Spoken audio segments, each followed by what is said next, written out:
اعوذ باللہ من الشیطان الرجیم بسم اللہ الرحمن الرحیم الحمد للہ رب العالمین والصلاة والسلام علی رسولہ النبی الکریم۔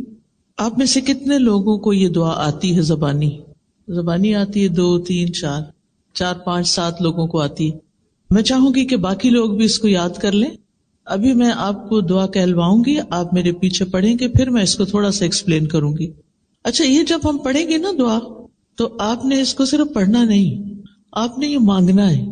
پڑھنے اور مانگنے میں فرق ہے نا۔ پڑھنا تو بس پڑھنا ہے، اور مانگنا کیا ہے کہ اللہ یہ سب کچھ ہمیں عطا کر۔ چلیے، رب اعنی، سب نے آواز سے پڑھنا ہے، ٹھیک ہے؟ بول کے پڑھنا، دل میں نہیں پڑھنا، منہ سے پڑھنا ہے، کیونکہ دل میں پڑھنے سے سبق یاد نہیں ہوتا۔ رب اعنی ولا تعن علی وانصرنی ولا تنصر علی وامکر لی ولا تمکر علی واہدنی ویسر لی الہدی وانصرنی علی من بغی علی رب اجعلنی لک شکارا لک ذکارا لک رہابا لک مطواعا لک مخبتا الیک اواہا منیبا رب تقبل توبتی واغسل حوبتی واجب دعوتی وثبت حجتی وسدد لسانی واہد قلبی واسلل سخیمۃ صدری۔ اے میرے رب، میری مدد فرما اور میرے خلاف مدد نہ کر، مجھے غلبہ دے اور میرے اوپر غلبہ نہ دے، میرے لیے تدبیر کر اور میرے خلاف تدبیر نہ کر، مجھے ہدایت دے اور میرے لیے ہدایت کو آسان بنا دے، میری مدد کر اس کے خلاف جو مجھ پر زیادتی کرے۔ اے میرے رب، مجھے اپنا بہت شکر کرنے والا، بہت ذکر کرنے والا، بہت ڈرنے والا، بہت اطاعت کرنے والا، اپنی طرف عاجزی کرنے والا بنا دے، اپنی طرف آہیں بھرنے والا، رجوع کرنے والا بنا دے۔ اے میرے رب، میری توبہ قبول کر اور میرے گناہ دھو ڈال، میری دعا قبول کر، میری دلیل کو ثابت رکھ، میری زبان سیدھی رکھ، میرے دل کو ہدایت دے اور میرے سینہ کے کینے کو نکال دے۔ کتنی خوبصورت دعا ہے جو ہم میں سے ہر ایک کی ضرورت ہے۔ یہ جو مسنون دعائیں ہوتی ہیں نا، یہ الہامی دعائیں ہیں۔ الہامی دعا کا مطلب کیا ہے کہ یہ اللہ سبحانہ تعالیٰ نے نبی صلی اللہ علیہ وسلم کے دل پر الہام کی، آپ نے مانگی اور آپ سے صحابہ نے سیکھی، اور پھر آج تک یہ سلسلہ ہم تک پہنچا۔ الحمدللہ کہ ہم مسلمان ہیں اور ہمیں بھی ان دعاؤں کو سیکھنے کا موقع مل گیا ہے۔ تھوڑا سا اس کا مطلب سمجھتے ہیں اور پھر آپ سب اس کو اپنے اوپر لیجئے گا کہ یہ میرے بارے میں بات ہو رہی ہے۔ سب سے پہلے ہے رب اعنی، اے میرے رب تو میری مدد فرما۔ رب کون ہے؟ میں کس کو پکار رہی ہوں؟ جس نے مجھے پیدا کیا ہے، جو میرا اور میری ہر چیز کا مالک ہے۔ رب ہی میرا مالک بھی ہے اور جو کچھ میرے پاس ہے۔ سوچئے کیا کچھ ہے میرے پاس، یعنی کیا چیزیں جن کو آپ سمجھتے ہیں کہ یہ میری ہے، یہ میری ہے، یہ بیگ میرا ہے، یہ کتاب میری ہے، یہ فون میرا ہے، یہ کارڈ میرا ہے۔ یہ میرا نہیں ہے، اصل میں اللہ ہی کا ہے سب کچھ۔ اس نے وقتی طور پر مجھے استعمال کرنے کے لیے عطا کیا ہے۔ تو پھر جو چیزیں میری ہیں ہی نہیں، مجھے تھوڑے دن کے لیے ملی ہیں، ان کے بارے میں مجھے کیا کرنا چاہیے کہ جس نے مجھے دی ہیں میں انہیں اس کی مرضی کے مطابق استعمال کروں، اس کے خلاف استعمال نہیں کروں. تو بہرحال میرا رب جس نے مجھے پیدا کیا وہی میری ساری ضروریات پوری کرتا ہے. جب مجھے کوئی مشکل پیش آتی ہے تو میں اسی سے مدد مانگتی ہوں. لہذا سب سے پہلی چیز کیا مانگ رہی ہوں؟ اعِنِّی، اے اللہ تو میری مدد فرما.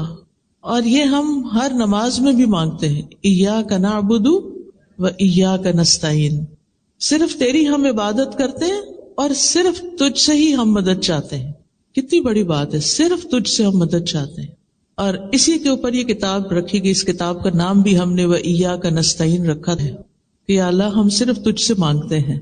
کیونکہ جب اللہ سے مانگتا ہے انسان تو اللہ تعالیٰ دے سکتا ہے، دیتا ہے. جب ہم انسانوں سے مانگتے ہیں، انسانوں سے سوال کرتے ہیں تو پھر کیا ہوتا ہے؟ یا تو انسانوں کے پاس ہوتا ہی نہیں، یا انسانوں کے پاس ہوتا ہی نہیں، اور یا پھر ہوتا ہے تو دیتے نہیں. تو پھر کیا ہوتا ہے؟ فرسٹریشن ہوتی ہے نا کہ ہے اور وہ دے نہیں رہے.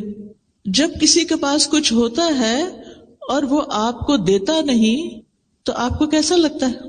جب کہ وہ میری ضرورت ہوتی ہے تو پھر میرے دل پہ کیا گزرتی ہے؟ مثلاً آپ کو کچھ خریدنا ہے اور بہت ضروری خریدنا ہے اور آپ کے ہسبینڈ افورڈ کر سکتے ہیں، لیکن وہ آپ کو کچھ دیتے نہیں، کچھ جیب خرچ نہیں دیتے، پاکٹ منی نہیں دیتے، کچھ ضرورت کے پیسے نہیں دیتے، تو آپ کے دل پر کیا گزرتی ہے؟ کیا گزرتی؟ دل دکھتا ہے، زیادہ دکھتا ہے نا، بہت زیادہ. اور پھر ہم اس کی شکایت کس کو کرتے ہیں؟ نہیں، اللہ تعالیٰ کو کوئی نہیں کرتے. یہی تو ہماری مشکل ہے. ہم اپنی فرینڈس کو کرتے ہیں، سب سے پہلے تو اپنی امی سے کرتے ہیں، میرا ہسبینڈ ایسا ہے ایسا ہے ایسا ہے، بہت ہی خراب انسان ہے. امی کے دل میں ہسبینڈ کی محبت پیدا ہو جاتی؟ نہیں، وہ آپ کے ہسبینڈ کو ڈس لائک کرنا شروع کر دیتے ہیں. آپ تو دکھی تھے ہی، آپ نے ان کو بھی کیا کر دیا؟ دکھی کر دیا. کیا مسئلہ حل ہو گیا؟ کوئی فائدہ ہوا یا کچھ نقصان ہوا؟ نقصان ہوا، کیونکہ آپ کے پیرنٹس کے دل سے آپ کے ہسبینڈ کی محبت بھی عزت بھی چلی گئی. اب وہ جب اس کو دیکھیں گے تو کس نظر سے دیکھیں گے؟ نفرت سے دیکھیں گے. یہ میری بیٹی کو تنگ کر کے رکھے ہوئے. اور پھر معاملہ یہاں تک نہیں ہوتا، بعض اوقات معاملہ اور آگے بڑھ جاتا ہے اور وہ بیٹی کو کیا کہتے ہیں؟ تم ہماری بیٹی ہو، ہمیں اللہ نے بہت کچھ دیا ہے، ہم تمہیں دیں گے سب کچھ، جو تم چاہتے ہو واپس آ جاؤ. اور وہ واپس بلانے لگتے ہیں.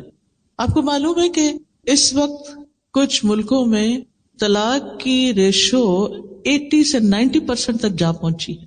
ادھر شادی ہوتی ہے، ادھر لڑائی جھگڑے فساد فتنہ اور آپس میں اختلاف، بچے بھی پس رہے ہیں، خود بھی پس رہے ہیں.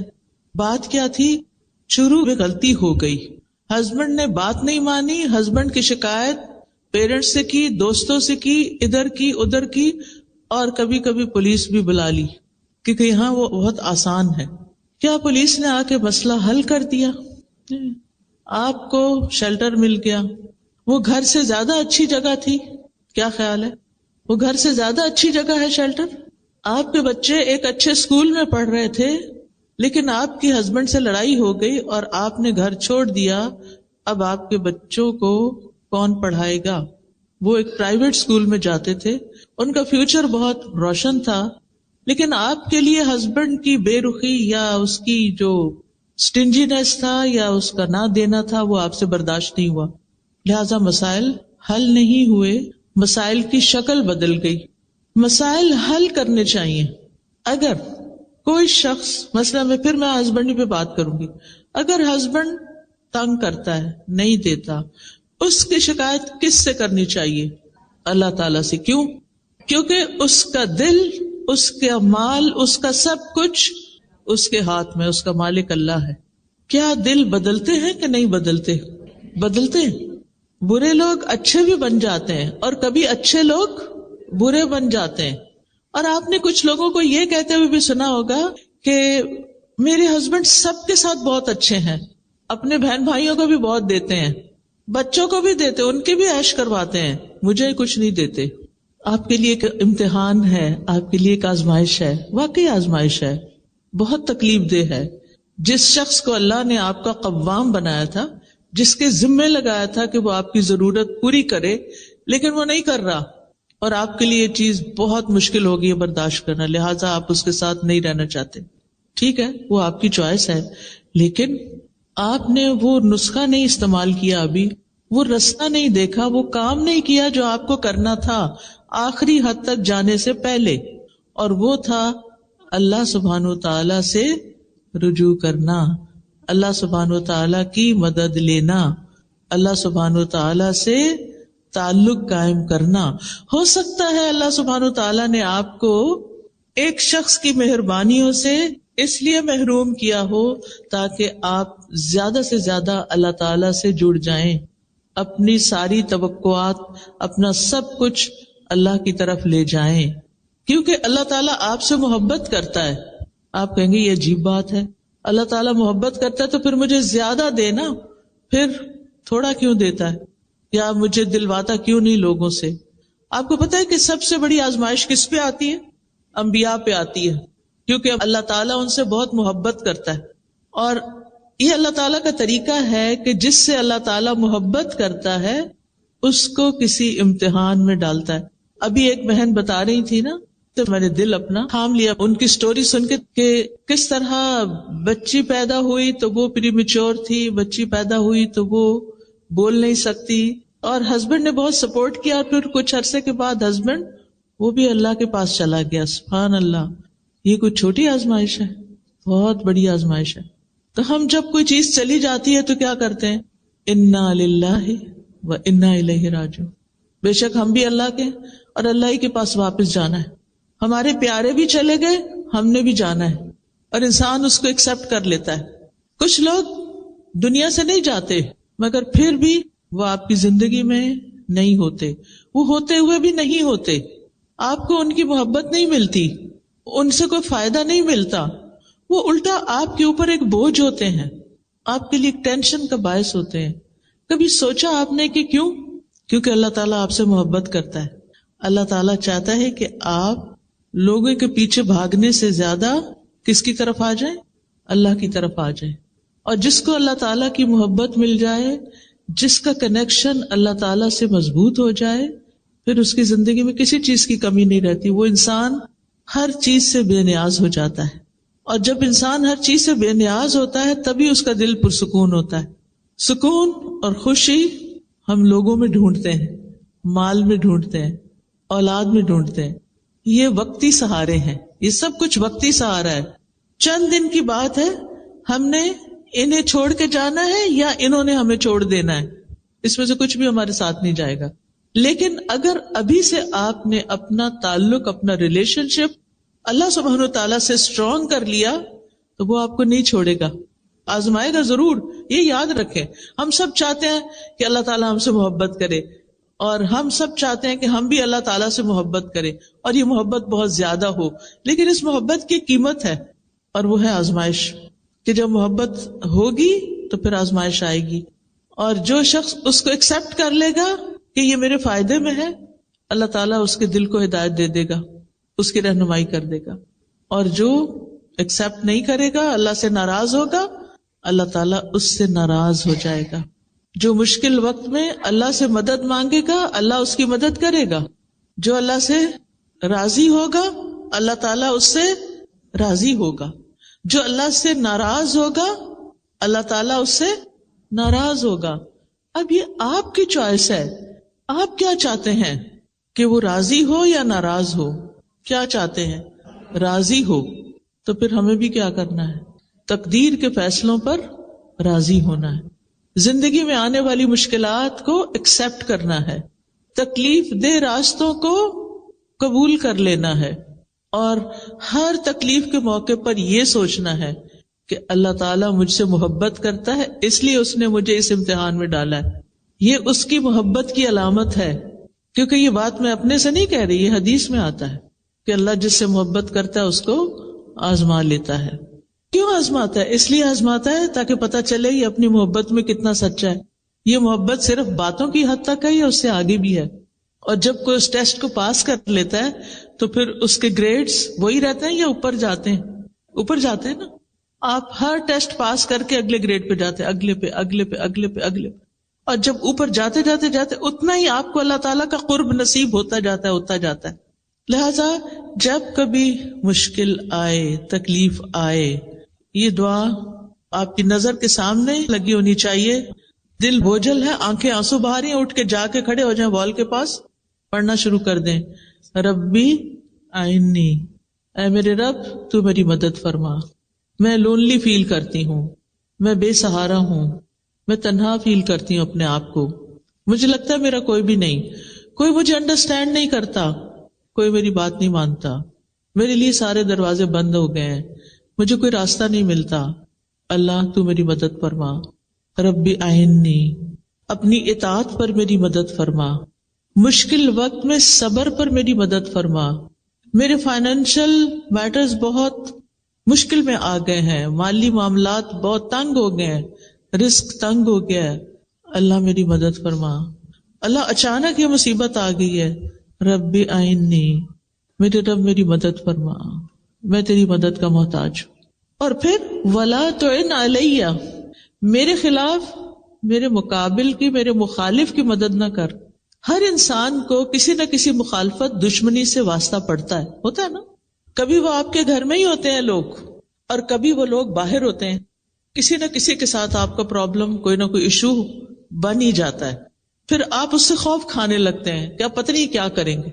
کل ایک بچی کا مجھے میسج آیا، بہت ہی ٹیلنٹڈ اور بہت ماشاءاللہ قابل بچی، الہدا کی گریجویٹ تھی، یونیورسٹی میں پڑھا رہی. تو اس کی پروموشن کا وقت تھا، تو کچھ لوگ خواہ اس کے پیچھے پڑ گئے، اس کے حجاب کی وجہ سے اور اس کے کچھ ایسی چیزوں کی وجہ سے. تو اس کو تنگ کرنا شروع کر دیا، اس کو ڈیلے کرنا شروع کر دیا اس میں کہ اس کو پروموٹ نہ کریں. اب وہ بہت بیچاری پریشان تھی. اب آپ دیکھیں کہ ہم میں سے ہر ایک پر ایسی پریشانیاں آتی ہیں کہ جب ہمیں مدد چاہیے ہوتی ہے، لیکن صرف اتنی بات کافی نہیں ہوتی، ہمیں یہ بھی چاہیے ہوتا ہے کہ اللہ جو میری مخالفت کر رہے ہیں نا، جو میرے پیچھے پڑے ہوئے ہیں، آپ ان کی مدد نہیں کرنا. یہ دعا چاہیے آپ کو کہ اللہ میرے مخالف کی مدد نہیں کرنا، میری مدد کرنا. ربی آئینی ولا تعن علیہ، جو مجھ پہ چڑھائی کر رہا ہے نا، جو مجھ پہ الزام تراشی کر رہا ہے، جو میرے ساتھ زیادتی کر رہا ہے، اللہ آپ اس کی مدد نہیں کریں. تو اس طرح ایک دعا کمپلیٹ ہو جاتی ہے اور آپ کانفیڈنٹ ہو جاتے ہیں اللہ تعالیٰ سنے گا اور میں اس مشکل سے باہر نکل جاؤں گی. وانصرنی، اور میری مدد کیجیے، ولا تنصر علیہ، اور میرے خلاف، میرے مخالف کی مدد نہیں کیجیے. جو مجھے ستا رہا ہے، جو مجھے تنگ کر رہا ہے، آپ اس کی مدد نہیں کرنا، میری مدد کرنا. تو آپ تبھی پروٹیکٹڈ ہوں گے نا جب ایک طرف آپ کو مدد ملے گی اور دوسری طرف جو آپ کے خلاف جا رہا ہے اس کی مدد نہیں ہوگی کہ آپ کو وہ مزید تنگ کرے، ستائے، پریشان کرے. پھر وَامْكُرْ لِي وَلَا تَمْكُرْ عَلَيَّ، آپ میرے لیے تدبیر کیجئے اور میرے خلاف تدبیر نہ کیجئے. میرے لیے تدبیر کیجئے یعنی میرے حق میں. اللہ تعالیٰ رب ہے نا، تو وہ رب کا معنی کیا پڑا ہوا ہے آپ نے یہ بتائیے؟ خالق، مالک اور مدبر. اللہ تعالیٰ خالق ہے، پیدا کیا، میری ہر چیز کا مالک ہے، اور میرے سارے معاملات کی تدبیر بھی وہی کرتا ہے، میرے لیے وہی پلان کرتا ہے. آج مجھے صبح کسی نے کہا یوں لگتا ہے اللہ تعالیٰ آپ کے لیے ساری پلاننگز کرتا ہے. میں نے کہا اس میں کوئی شک نہیں ہوتا، سب کے لیے کرتا ہے، اور یہ حقیقت ہے، لیکن ہم اس کو محسوس نہیں کرتے کیونکہ ہم شکر ادا نہیں کرتے. جو ہمیں ملتا ہے وہ ہمارے فائدے کا ہوتا ہے، لیکن ہمیں اس کی قیمت ہی نہیں پتا ہوتی. بعض اوقات ایسا ہوتا ہے نا کہ کوئی شخص آپ کو گفٹ دیتا ہے، بظاہر وہ ذرا سمپل سا لگتا ہے لیکن ہوتا بہت اوریجنل ہے، بہت ایکسپینسو ہوتا ہے. آپ کو بیچاروں کو پتہ ہی نہیں کہ اس کی قیمت کیا ہے. آپ کیا کرتے ہیں؟ اٹھا کے رکھ دیتے ہیں یا کسی کو آگے چلا دیتے ہیں، اور پھر آپ کو کوئی بتا دے تو پتا وہ چیز کتنے کی تھی. آپ کہتے ہیں اچھا یہ تھی اس کی قیمت. پھر آپ ہاتھ ملتے، اوہ میں نے تو قدر ہی نہیں کی. تو اللہ سبحانہ و تعالیٰ مختلف طریقوں سے ہماری مدد کرتا ہے، ہمارے لیے پلان کرتا ہے، لیکن ہم اس کی قدر نہیں کرتے، ہم اس کو اپنے خلاف سمجھتے ہیں. تو آپ یہ دعا مانگتے رہیے کہ اللہ تعالیٰ آپ کی تدبیر میرے حق میں ہو، میرے خلاف نہ ہو. کیونکہ یدبر الامر من السماء الى الارض، آسمان سے زمین تک کے سارے معاملات کی تدبیر وہ کرتا ہے، اصل پلاننگ اس کی ہوتی ہے. اس کے بعد وہدنی، اور آپ میری رہنمائی کیجئے. آپ کو کس کس چیز میں رہنمائی چاہیے ہوتی ہے؟ صرف دین کے معاملے میں؟ ہر معاملے میں. مثلاً اس کورس میں آپ نے داخلہ لیا جس میں آپ نے گریجویٹ کیا، ہو سکتا ہے آپ کے وہم و گمان میں بھی نہ ہو، آپ کو خیال بھی نہ ہو، اور اچانک کہیں سے کسی نے بتا دیا اور آپ بس ایسے ہی چلے آئے، اور پھر آپ کو اللہ کی کتاب کی سمجھ مل گئی.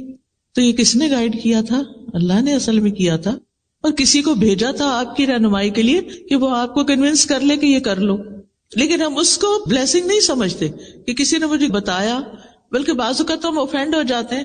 میرے اندر تمہیں کیا کمی نظر آتی ہے کہ تم مجھے کہتی ہو کہ کورس کر لو، قرآن پڑھ لو، تم بھی پڑھ لو، تم بھی پڑھ لو. آئی ایم پرفیکٹ، میں سب ٹھیک ہے، میرا کچھ مجھے مشکل نہیں. کیونکہ اللہ تعالیٰ کی رہنمائی بعض اوقات دل میں آتی ہے ڈائریکٹ، بعض اوقات کوئی انسان آ کے بتاتا ہے، بعض اوقات ہم کسی کتاب سے کوئی چیز پڑھتے ہیں تو ہمیں سبق مل جاتا ہے، بعض اوقات ہم کوئی لیکچر سن رہے ہوتے ہیں اور اس میں ہمیں رہنمائی مل رہی ہوتی ہے. اللہ تعالیٰ کی رہنمائی دینے کا، گائیڈنس دینے کا مختلف طریقہ ہوتا ہے. ہم نہیں سمجھتے کہ یہ چیز ہمارے لیے کتنی ویلیوبل ہے. تو ہم یہ مانگتے رہیں کہ اللہ تعالیٰ آپ مجھے ہدایت دیجیے. وَيَسِّرْ لِيَ الْهُدَى، اور ہدایت کو میرے لیے آسان کر دیجیے. جو راستہ میرے لیے صحیح ہے، میرے لیے اس راستے پہ چلنا اور منزل تک پہنچنا آسان ہو جائے. لندن کی ٹریفک تو لندن والوں کو خوب پتا ہے. جو ہی گاڑی میں بیٹھتے ہیں تو دعا کرتے ہیں کہ اللہ راستہ آسان ہو، ٹریفک نہ ملے، ٹائم پر پہنچ جاؤں. تو زندگی صرف ٹریفک کی مشکل نہیں ہے، بلکہ اس میں بہت ساری اور چیزیں بھی ہیں جس کے لیے آپ کو ہدایت میں آسانی چاہیے کہ اللہ تعالیٰ میرے لیے اس راستے کو، زندگی کے راستے. اچھا، ہدایت کا معنی بھی آپ کو میں نے کئی دفعہ قرآن مجید میں ایکسپلین کیا ہوا ہے. اس میں ایک آتا ہے راستہ دکھانا، دوسرا ہے اس پر چلانا، اور تیسرا ہے منزل تک پہنچانا. تو اللہ سبحانہ تعالیٰ سے ہم دعا کرتے ہیں کہ یا اللہ جو چیز ہمارے حق میں بہتر ہے وہ ہمیں دکھا بھی دے، پھر اس کو لینے کے لیے چلا بھی دے، اور پھر ہم اس کو کمپلیشن تک لے کے جائیں جیسے آپ لوگ آج لے کے بیٹھے ہوئے. یہ صرف اللہ کی توفیق سے ہوا ہے کہ آپ نے اپنے کورسز مکمل کر لیے، پورے قرآن کو پڑھ لیا یا جس حدیث کو پڑھ لیا، جو بھی آپ نے ارادہ کیا اللہ نے آپ کو یہاں تک پہنچا. یہ دراصل کیا تھی؟ اللہ کی دی ہوئی رہنمائی تھی جو آسانی ہوئی آپ کے لیے، مشکلات کے باوجود آسانی ہو گئی. وَانصُرْنِي عَلَىٰ مَن بَغَىٰ عَلَيَّ، یا اللہ جو مجھ پر زیادتی کرے اللہ اس کے خلاف میری مدد کیجیے. بغاوت بغی سے ہے، بغی کا مطلب ہے تو سرکشی کرنا. آج کل تو اور کون سرکشی کرے گا؟ اپنی اولاد ہی کافی ہے سرکشی کرنے کے لیے، ہے یا نہیں؟ کوئی جگہ ایسی نہیں جہاں میں گئی ہوں اللہ کے اذن سے اور مجھے یہ مسئلہ نہ بتایا گیا ہو کہ بچے بات نہیں مانتے، ٹین ایجرز بات نہیں مانتے، بڑے بچے ہاتھوں سے نکل گئے ہیں، بڑے ہوں یا چھوٹے ہوں. کل میرا پوتا مجھ سے ملنے کے لیے آیا تو میں اس کی سارا جائزہ لے رہی تھی، کرتا کیا ہے، اس چیز کو پکڑ، اس کو چھیڑ، جس چیز سے روکے. وہ پہلے یہ ہوتا تھا کہ وہ منع ہو جاتا تھا، اب ریزسٹ کرتا ہے کہ نہیں یہ چاہیے مجھے. اور اسی طرح پانی کا جگ رکھا ہوا تو اس نے پکڑا تو میں نے کہا میں لے لیتی ہوں اس سے. اتنے زور سے اس نے مجھ سے کھینچا کہ میرے ہاتھ سے چھوٹنے لگا تھا سب کچھ. تو میں نے کہا 1 سال چند مہینے کا بچے میں اتنی اللہ نے طاقت رکھی ہے اور اس طرح اس کے اندر ریزسٹنس ہے، اللہ اس کو نیک بنائے اور ہدایت پر رکھے اور یہ طاقت ہدایت پر استعمال ہو. ورنہ آپ دیکھیے کہ یہ بڑے بچوں کا مسئلہ نہیں ہے، جن ماؤں کے بچے چھوٹے ہیں وہ الگ مشکلات کا شکار ہیں ان کے پیچھے بھاگ بھاگ کے، کیونکہ اولاد آزمائش ہے، اس کو ہمیں ایکسپٹ کر لینا چاہیے. اور کیا ہم اپنے والدین کے لیے آزمائش نہیں تھے؟ ہم بچوں کی تو شکایت کرتے، کبھی اپنا بھی سوچا ہم نے کہ ہم کیا کرتے تھے؟ ہم نے بھی خوب تنگ کیا ہوا ہے، اور یہ ہر دور میں چلتا ہے. اور یہ کہنا چھوڑ دیں کہ آج کے بچے ایسا کرتے ہیں اور آج کے بچے ویسا کرتے ہیں. ہر دور کے بچے ایسے ہی کرتے ہیں، الا ماشاء اللہ کہ جس کو اللہ تعالیٰ ماں باپ کے لیے آسانی کا ذریعہ بنا دے. بہرحال تو اب یہ جو دعا ہے یہ کسی بھی انسان کے لیے آپ پڑھ سکتے کہ اللہ جو میرے اوپر سرکشی کرتا ہے، جو میری بات نہیں سنتا، جو میرے ساتھ تعاون نہیں کرتا، یا اللہ اس کے خلاف آپ میری مدد کیجئے. رب اجعلنی لک شکارا، اے میرے رب مجھے اپنے لیے بہت زیادہ شکر گزار بنا دے. ایک ہوتا ہے شکر کرنے والا، ایک ہوتا ہے شکار. یہ شکار نہیں ہے بلکہ شکار ہے، شکر سے، یعنی ہر چیز پر شکر کرو. ایک شکر نعمت ملنے پر شکر ہوتا ہے، ایک ہوتا ہے مصیبت ٹلنے پہ شکر ہوتا ہے، شکر ہے یہ مصیبت ٹل گئی، ٹھیک ہے، اور ایک ہے مصیبت آنے پہ شکر، سبحان اللہ، وہ کیسا، وہ کون کرتا ہے؟ یہ ہے اصل شکر گزار، جو تکلیف پر بھی شکر کرتے ہیں۔ کیا سوچ کے شکر کرتے ہیں؟ کیا سوچ کے؟ اس سے بڑی مصیبت بھی آ سکتی تھی۔ کئی دفعہ ایسے ہوتا ہے کہ جو مشکلات آتی ہیں نا، وہ ہمیں سیدھا کر کے رکھ دیتی ہیں۔ مشکلات آتی ہیں، ہمیں میچور کرتی ہیں، مشکلات ہمیں میچور کرتی ہیں، ہمیں بہت کچھ سکھاتی ہیں۔ ہارڈ وے لرننگ ہوتی ہے، ایک ہوتی ہے کتاب سے پڑھ کے سیکھ لیا، استاد سے سیکھ لیا، کسی چیز کو آبزرو کر کے سیکھ لیا، اور ایک ہوتا ہے مشکل میں پڑھ کے ہی سیکھا۔ کچھ باتیں ہمیں صرف مشکل میں پڑھنے سے سمجھ آتی ہیں، ویسے نہیں آتی۔ ہم نہیں سیدھے ہوتے جب تک ہم مشکل میں نہ پڑھیں۔ ہم نے دیکھا ہوگا کہ ہم منمانی غذائیں کھاتے رہتے ہیں، مزے کی، پھر کیا ہوتا ہے؟ اس کے نتیجے میں بیمار ہوتے ہیں۔ پھر اس کا علاج کیا ہوتا ہے؟ صرف سرجریز اور دوائیں اور وہ چیزیں نہیں ہوتی۔ حکمت میں تو پرہیز علاج سے بہتر ہوتا ہے۔ پھر وہ چیزیں چھڑائی جاتی ہیں، تمہارے لیے یہ چیز الرجی پیدا کر رہی ہے، اس کو چھوڑ دو، پھر ہم اس کو چھوڑتے ہیں، پھر اس کے بعد الحمدللہ کچھ جان سکون میں آتی۔ تو ایک قدرتی سی بات ہے کہ تکلیفوں میں بھی خیر ہے، اور بندہ مومن جب اس پہ کوئی چیز ناپسندیدہ گزرتی ہے تو وہ کہتا ہے اس میں بھی خیر ہے، اس سے بھی کچھ خیر ہی نکلے گی۔ اور کئی دفعہ ایسا نہیں ہوتا کہ پچھلے دنوں ایک جہاز کریش ہوا تھا، آپ نے بھی سنا ہوگا، وہ پوری دنیا میں خبر عام ہوئی تھی، UK کی طرف ہی آ رہا تھا، تو اس میں ایک خاتون تھی، شاید وہ لیٹ ہو گئی تھی اور وہ اس جہاز پر سوار نہیں ہو سکی۔ اگر ہم کبھی بھی فلائٹ پر نہ بورڈ کر سکے تو کیا ہوتا ہے اس وقت؟ ہم سمجھتے ہیں کہ دنیا لٹ گئی، بس سب تو پیچھے ہی رہ گئے۔ لیکن کبھی ایسا بھی تو ہو سکتا ہے نا کہ اسی میں ہی خیر ہو، کہ آپ کسی مصیبت سے بچیں۔ کبھی ہمارے کہیں پہنچنے میں خیر ہوتی ہے اور کبھی ہمارے وہاں نہ پہنچنے میں خیر ہوتی ہے۔ کبھی ہم اتنی دعا کرتے ہیں اللہ حج پہ لے جا، لیکن ہر طریقہ اختیار کرتے نہیں جا سکتے، کوئی خیر ہوگی نا۔ اور کبھی ہم سوچتے بھی نہیں اور اللہ تعالیٰ ہمیں پتہ نہیں کہاں سے کہاں پہنچا دیتا ہے، اس میں بھی خیر ہے۔ تو آپ زندگی میں اگر ہر حال میں شکر کرنے والے ہیں نا، تو آپ خوشحال انسان ہیں، پرسکون انسان ہیں۔ اور یہ سبق سیکھنا انتہائی ضروری ہے، اور اس کے لیے مدد مانگنا ضروری ہے۔ رب اجعلنی لک شکارا لک ذکارا، اپنا بہت زیادہ ذکر کرنے والا بنا، دل میں بھی ذکر ہو، زبان پہ بھی ہو، اور باتوں میں بھی اور عمل میں بھی۔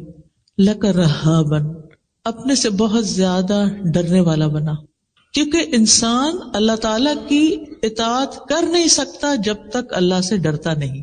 بنی اسرائیل کو اللہ سبحانہ وتعالیٰ نے قرآن مجید میں فرمایا ہے، یا بنی اسرائیل اذکروا نعمتی التی انعمت علیکم واوفوا بعہدی اوف بعہدکم وایای فارہبون۔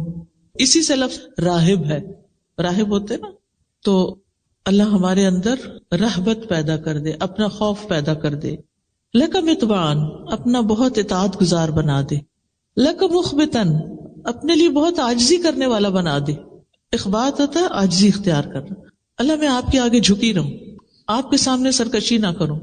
لک مطواعن لک مخبتن، اس کے بعد الیک اواہا منیبا، تیری طرف بہت آہیں بھرنے والا، رجوع کرنے والا بنا دے۔ آپ میں سے کوئی ہے جس نے کبھی ٹھنڈی آہ نہ بھری ہو؟ ہمیں سارے کو ٹھنڈی آہیں آتی، یہ ٹھنڈی آہیں بھی اللہ کے لیے ہونی چاہیے، اللہ کے سامنے ہونی چاہیے۔ بندوں کے سامنے جب ہم ٹھنڈی آہیں بھرتے ہیں تو لوگ ہم پہ ترس کھاتے ہیں یا کبھی بیزار ہوتے ہیں، اور جب یہ آہیں اللہ کے آگے بھری جاتی ہے اور رات کے پچھلے پہر میں، اور اپنی تکلیف اللہ کے سامنے رکھ کے رو کے آہیں بھری جاتی اور اللہ کی طرف رجوع کیا جاتا ہے، تو مسائل حل ہونے لگتے ہیں۔ لیکن جب لوگوں کے سامنے روتے ہیں ہم اور آہیں بھرتے ہیں تو مشکلات حل نہیں ہوتی، بلکہ کبھی کبھی ہم ان کی نظروں سے بھی گر جاتے ہیں۔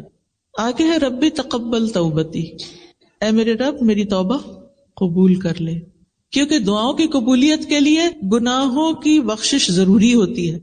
یعنی یہ میرے اندر سے میل کچیل نکلے سارا، آپ مجھے معاف کر دیں، میری توبہ قبول کر لیں، تو یہ رکاوٹ دور ہو جائے گی اور میری دعا قبول ہو جائے گی۔ وغسل حوبتی، اور میرے گناہوں کو دھو ڈال۔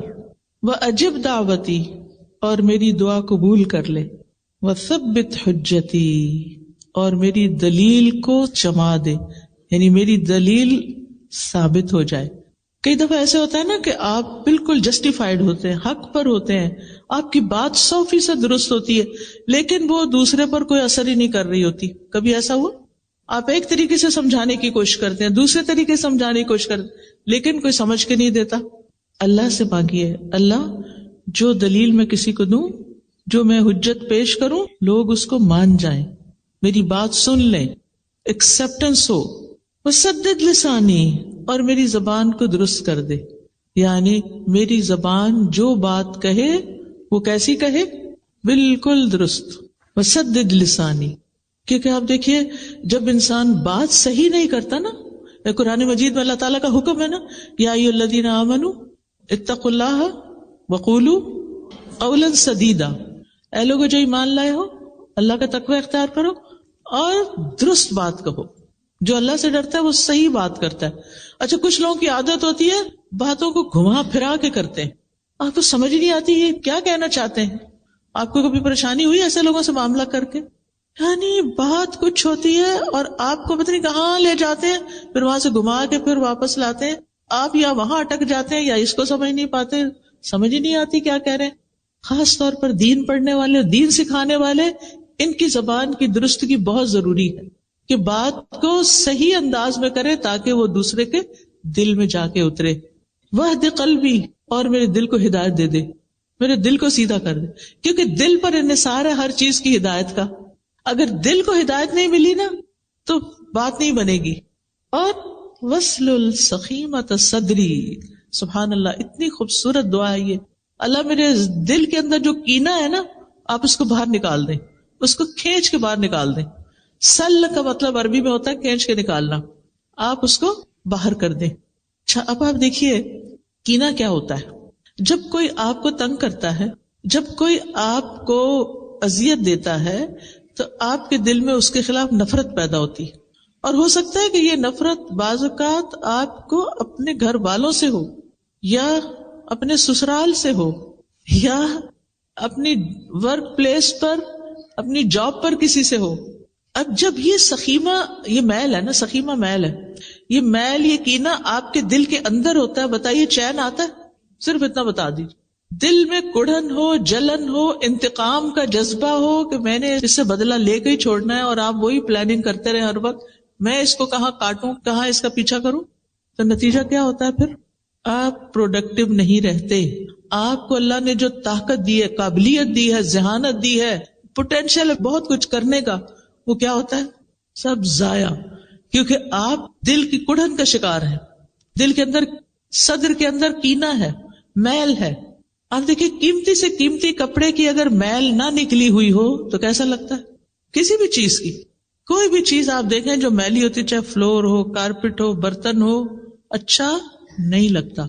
اور اگر یہ میل دل کے اندر گھسی ہوئی ہے تو پھر آپ کو سکون نہیں آ سکتا، آپ خوش نہیں رہ سکتے. آئینہ ہے نا دل، کہتے ہیں نا دل کو آئینہ. آئینہ کس کو کہتے ہیں؟ میرر، شیشے کو. ٹھیک ہے، تو آئینہ گدلا ہو تو اچھا لگتا ہے یا چمکتا ہو تو اچھا لگتا ہے؟ آئینے میں اگر چھوٹی سا بھی اسپاٹ بھی لگا ہو نا تو کیا ہوتا ہے؟ وہ چپتا رہتا ہے. کھانا کھا رہے ہیں نا، کہیں ہاتھ لگ گیا نا، اچھا کھانا کھا رہے ہیں، دھیان بس وہیں جا رہا ہے، گلاس گندا ہے، گلاس گندا ہے، گلاس گندا ہے، آپ اس سے چھٹکارا نہیں پا پاتے. جو لوگ صفائی پسند ہوتے، جو نہیں ان کو نہیں پرواہ، وہاں سب چلتا ہے. تو اب آپ نے کیا کرنا ہے کہ اللہ میرے دل کو اتنا صاف کر دے، شفاف کر دے، آئینہ چمک اٹھے، اور میں ایک پرسکون زندگی بسر کروں. تو یہ تھی آج کی دعا.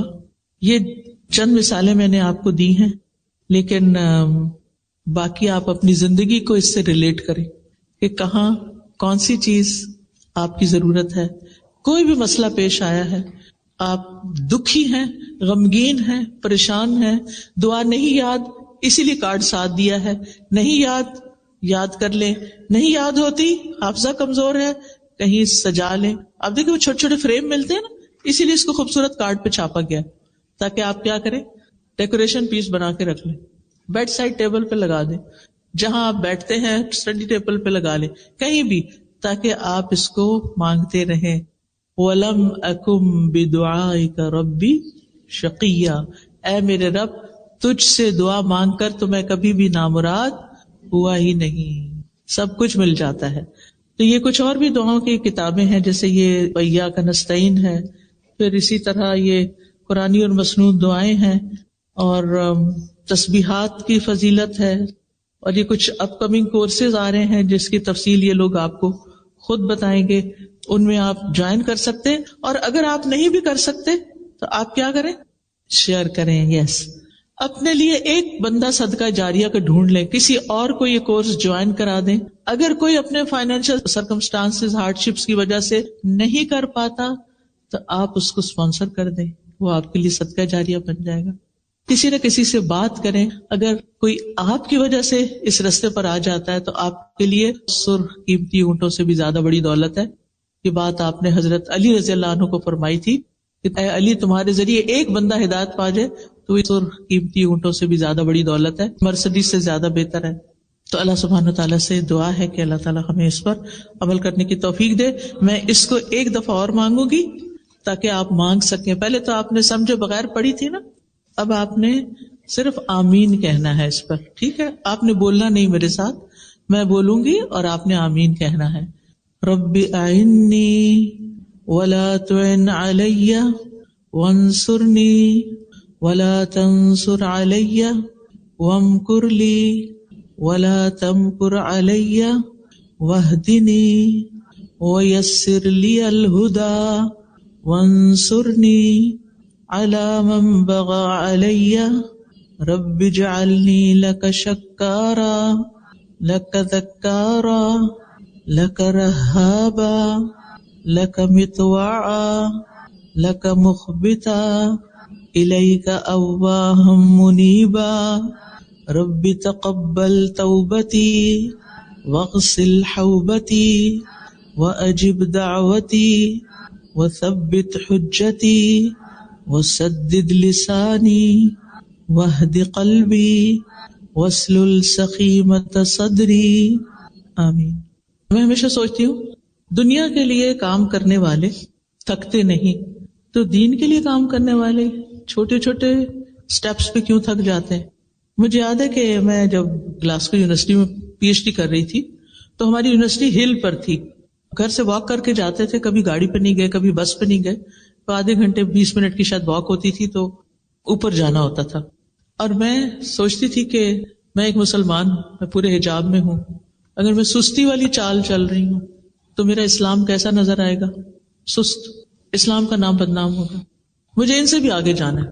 میں انتہائی تیز واک کر کے جاتی تھی. پھر یہ تھا کہ اس وقت تیمیہ پیدا ہونے والی تھی، میں پریگننٹ ہو گئی. اب وہ دن بدن جسم بھاری ہوتا جا رہا تھا، بوجھ بڑھتا جا رہا تھا اور واک تھوڑی سی کم ہو رہی تھی. لیکن پھر بھی آخری دم تک میں نے بھرپور کوشش کی کہ میری چال میں سستی نہ آئے. میں سوچتی تھی ان کے پاس تو ایمان نہیں، جن کے بیچ میں چل رہی، ان کے پاس ایمان نہیں، یہ تو اللہ کو نہیں پہچانتے، یہ تو کسی دین کو نہیں جانتے. تو مجھے اگر ان سب چیزوں کی پہچان ہے تو مجھے ان سے زیادہ محنت کرنی چاہیے. ان کے سامنے دنیا ہے، میرے سامنے آخرت ہے. تو اگر آخرت کا ریوارڈ چاہیے، ان بلند جنتوں میں جانا چاہتے ہیں تو پھر کام بھی ذرا محنت والے کریں. میرا ایک سوال ہے، ایک اچھے اسٹوڈنٹ کی کیا پہچان ہے، اور ایک اسٹوڈنٹ سے ایک اچھے استاد کی جرنی میں ایک اچھا استاد کیسے بننا ہے؟ شکریہ. دیکھیے کہ دونوں کے لیے ایک مختصر سی بات کروں گی. اسٹوڈنٹ کو بھی یہ سوچنا چاہیے کہ میں کیوں اس راستے پہ چلا ہوں، استاد کو بھی سوچنا چاہیے کہ میں کیوں استاد بن بیٹھا ہوں. اگر اس کیوں کا جواب ان کو مل گیا نا تو بہت اچھے اسٹوڈنٹ اور استاد ہو سکتے ہیں. اگر مقصد واضح ہو، نیت درست ہو، رستہ معلوم ہو تو پھر طریقہ بھی سیکھنا چاہیے کہ اس کام کو آسان طریقے سے کیسے کرنا ہے. میرے اس پر لیکچرز ہیں، مثالی طالب علم مثالی استاد، اگر وہ پڑھ لیے جائیں تو انشاءاللہ اس سے بھی کافی ہیلپ ہوگی. جزاکم اللہ خیراً آپ کے پیشنس کا. سبحانک اللہم و بحمدک اشہد ان لا الہ الا انت استغفرک و اتوب الیک. السلام علیکم و رحمۃ اللہ وبرکاتہ.